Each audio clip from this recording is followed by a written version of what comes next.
దేవుని బిడ్డలందరికీ వందనాలు. ఈరోజు మనం దేవుని వాక్యంలో ఉన్న ఒక గొప్ప సత్యాన్ని ధ్యానించుకుందాం. యోబు గురించి.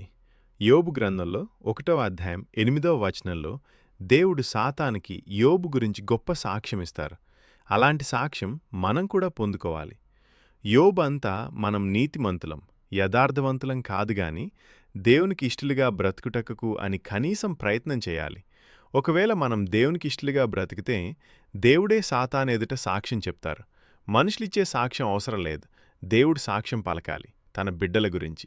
అది కూడా సాతాను ముందర, ఇదిగో నా బిడ్డలు వెరీ గుడ్ అని చెప్పేటట్లు ఉండాలి. చివరగా చిన్న ప్రార్థన చేసుకుందాం.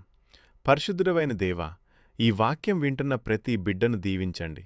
మేము యోబులా దేవునికి ఇష్టలుగా బ్రతికే కృపను మాకు ప్రసాదించండి. సాతానెదుట మా గురించి నీవే సాక్ష్యం పలికేంతటి నీతిని, యథార్థతను మాకు దయచేయండి. ముఖ్యంగా చదువుకుంటున్న పిల్లలందర్నీ జ్ఞానంతో నింపి వారి భవిష్యత్తును దీవించమని యేసు నామములో అడుగుచున్నాము తండ్రి. ఆమెన్.